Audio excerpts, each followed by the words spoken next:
Good morning, everyone. We're about to bring you the latest COVID-19 UAE updates. However, if you found this podcast through an article, which so many of you are doing, please hit that subscribe button wherever you get your podcasts so you can get your Dubai news daily. Good morning, Dubai. Happy Sunday. How are you doing? Welcome back to the Lovin Daily, where we take you through the top trending stories that everyone in Dubai is talking about.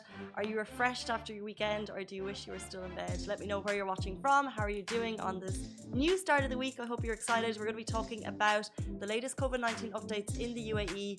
A couple of fines were issued over the weekend. Someone hosted a boat party with over 25 people. What were you thinking? We'll also talk about the fact that the return to UFC Fight Island is back. We'll also be talking about a couple of top stories, some new travel updates. Also, the iconic Museum of the Future on Sheikh Zayed Road is looking spectacular, and His Highness Sheikh Mohammed bin Rashid Al Maktoum, Vice President and Prime Minister of the UAE and ruler of Dubai, he visited yesterday, and we're excited to see what's to come with that. But before I bring you into the top stories, please note that today's show is brought to you by UFC Fight Island, an event that's setting a global benchmark for international sporting events. Now, the return to UFC Fight Island is taking place on Yas Island right now, with events happening until October 24th. Now, while UFC Fight Island is the sponsor of this show, the opinions and statements are Lovin Dubai's. So we'll bring you into our top story, which is the fact that UAE citizens don't need COVID tests before they travel. So over the weekend, Dubai's Supreme Committee of Crisis and Disaster Management, they announced new travel updates, basically amendments to travel protocols, and UAE citizens will no longer need a PCR test prior to departure for Dubai, regardless of the destination they're coming from or time spent in that destination. They will, however, be required to undergo a PCR test upon arrival in Dubai. Now, as well as that, it's worth noting that for residents and tourists, a PCR test remains mandatory prior to departure for Dubai, while a further update stated a PCR test while exiting Dubai is mandatory only for passengers traveling to a destination that requires a pre-travel negative test certificate. So just very quickly to kind of go over that, what that means. Citizens, UAE citizens, so Emiratis flying into the country, they don't need a pre-PCR test before leaving. Residents and tourists still do. However, if we're leaving the country, you only need to provide that negative test depending on the country that you're going to, if they require it. I think a lot of countries still do, of course, but it's worth checking where you're traveling to when they require it. We'll move into further stories, the latest COVID-19 updates in the UAE. So in the last 24 hours, the Ministry of Health conducted 117,812 tests as part of its plans to expand the scope of tests. Now, 1,231 cases were announced, taking the total number of cases to 97,960. 1,051 new recoveries take the total number of recoveries to 83,274. So we always kind of bring you the latest numbers, which you can see if you're watching on Facebook beneath us. Also, over the weekend, Dubai Economy has been doing the rounds and checks on local businesses. They're doing this every day, and I think that kind of can bring you peace of mind if you are kind of venturing out, going to coffee shops, going to the supermarkets. Do know that there are checks happening across the city by authorities to make sure that they are different venues, locations, whatever it may be, shops, supermarkets, banks, whatever, that they are compliant with precautionary measures. So on Friday, the DED reported 713 businesses were compliant, 13 were fined, and 1 was warned, while a yacht party, by the way, this came from Dubai Police, a yacht party was shut down after 25 guests were found to be partying, not applying social distance measures and not wearing masks. Dubai Police shut it down, and the pilot who organised it, he's been fined 10k. So that's kind of interesting to me, because I think that you can see with, I think, over 700 businesses were compliant on Friday, and yet there was a yacht party by one person who invited 25 friends to the yacht party. That was shut down, and like I said, he was fined 10k. So I think it's a reminder that everyone, not just businesses, all us individuals have to remember there are fines in place. If we have social gatherings, we are going to be fined. Obviously, the person who held the party, he was fined 10k, and then usually the fine that goes with that is people attending are also fined 5k. What are you doing hosting a yacht party at this time? I don't know. We're in a pandemic, people. We should take care of ourselves, So we have to change up what we're doing. Exactly. Exactly. If you're doing something, go out to the wilderness. Like I was saying this weekend, I was camping away from everyone. It was the dream.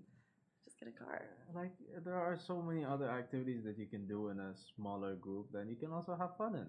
And This stay is safe. 100%. Maybe this is what we should talk about, like what you can do in a smaller group that's still nice. Go for a walk to Kite Beach, go down to JBR, it's beautiful. Walk over the bridge to Blue Waters. Were you up to anything this weekend? Me? I stayed at home. I stayed at home. I Yeah. didn't go out. I didn't go out. This is it. I think a lot of people are still very cautious, Yeah. but I think there's such a difference, right? Because there's the people who are being cautious, staying at home, adhering to social distancing measures, avoiding social gatherings, and then you have someone who's hosting a party with 25 people. The complete polar opposites. And that's kind of every single kind of reminder we get from the government is they can only do so much. They can check every single establishment in the UAE. But if, for example, as an individual, I'm not washing my hands and I'm walking around, I'm going to parties, and that's the spreader. That's the super spreader right there. Yep.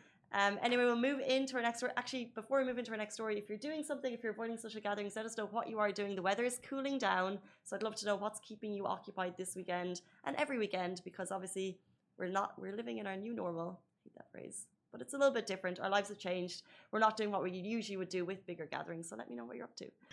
We're going to take a short break. We'll be back with you after this message. Lovin Extra is here. This is the new membership, and while absolutely nothing changes for our readers, extra members get access to premium content, exclusive competitions, and first look for tickets and access to the coolest events across the city, and Lovin merch. If you subscribe right now, a very cool Lovin Red Eco Water bottle will be delivered to your door. Before we move on, I'm going to talk to you about His Highness Sheikh Mohammed, who visited the stunning Museum of the Future. Yesterday, I don't know if you saw them splashed everywhere, we saw iconic pictures of His Highness Sheikh Mohammed bin Rashid Al Maktoum, Vice President of the UAE and ruler of Dubai, visiting the Museum of the Future, where he witnessed the placement of the last panel of the Future's facade, which symbolizes the start of the final phase of construction. So guys, have you seen it on Sheikh's side? Have you seen it lit up? It's beautiful, to be honest.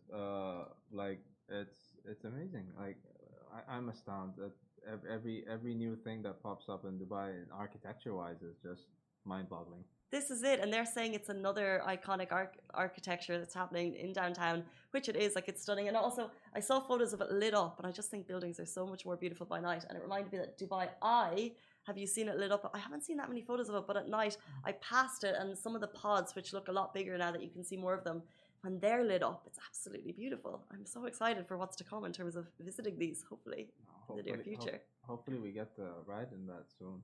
We get to ride it. I know, and like it's happening so quickly. I wish we could do nearly a marker, but from the office here in JLT, you could see Ain Dubai, you can see Blue Waters. No, you can see Ain Dubai. There's 1, 2, 3, what was it?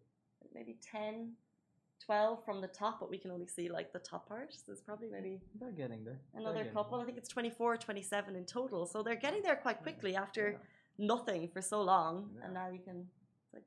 I can see how the Instagram feeds once it's fully open and running, the Instagram feeds of pictures and stories, I can see it now. Like, yeah, same. I also always think it's interesting. So, pre-pods on the Ain Dubai, when you took a photo, that's so when when a photographer takes a beautiful photo of a certain area, and they can never use those photos again because it's so clear that they're old. Mm-hmm. So now all of those photos, but that kind of happens in Dubai all the time. Like you might take a photo of a certain area, and then 2 years later, it's so clear that it's an old photo. Even if it's beautiful, you can't reshare it. Yep. Anyway, we'll move on to our final story. The return of the UFC Fight Island has begun. So putting on a major sporting event in the midst of a pandemic is no easy feat, but UFC Fight Island in Abu Dhabi did it first, and the world was watching, and now it is back, which is so exciting. The return of UFC Fight Island is proof that mega sporting events can be held with the highest health and safety measures. So this is pretty much setting a benchmark for international sporting events worldwide. The return to UFC Fight Island Safe Zone bubble concept was proof that international sporting events can go ahead while also earmarking Abu Dhabi as a safe, tolerant and accessible destination for tourists worldwide. So hats off to them for that. As you probably know, all the fighters have landed, and to move freely within the UFC Fight Island Safe Zone bubble concept, all fighters, admin teams, every single person in that safe zone must undergo a period of quarantine, which is so cool to hear how it's rolling out. We've actually saw Khabib is in town.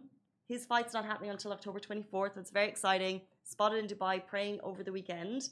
But we have the fight nights, which are still to come. October 10th, UFC Fight Night, Moraes versus Sanhagen. October 17th, Fight Night, Ortega versus the Korean Zombie. Finally, big scorecard, October 24th, Khabib versus Gaethje. Gaethje. I'm excited. Gotcha. You're excited? Yeah. I'm in love with UFC. Have you been watching them all so far? Yep. Khabib, my number one guy. So I mean, he's an icon in the Middle East. I feel like there's a connection there that there's fans have a massive love for Khabib here, especially in the UAE. And you also kind of every time he comes, he doesn't just come. Whatever, he's been here a couple of times over the last couple of years. He'll come and he will kind of hang out with people, and like you'll see him at, like I remember seeing him at a polo sporting event like 2 years ago. He was praying in Dubai this weekend, but that's kind of cool because I think he's kind of like getting to know the culture, getting to know the people here, and now he's back on October 24th. Of course, he'll be entering that UFC safe bubble zone, quarantining, and then having that fight on October 24th, which is the final part of UFC Fight Island, which is very exciting. All of that is happening on Yas Island, Abu Dhabi. Guys, those are top stories for today. Thank you so much for tuning in. We're back every single weekday morning. Let us know your thoughts about the stories in the comments below. We love to read them after the show, and we'll see you tomorrow morning, same time, same place. Bye. Guys, that is a wrap for the Lovin Daily. We are back same time, same place every weekday morning. And of course, don't miss the Lovin Show every Tuesday where I chat with Dubai personalities. Don't forget to hit that subscribe button and have a great day.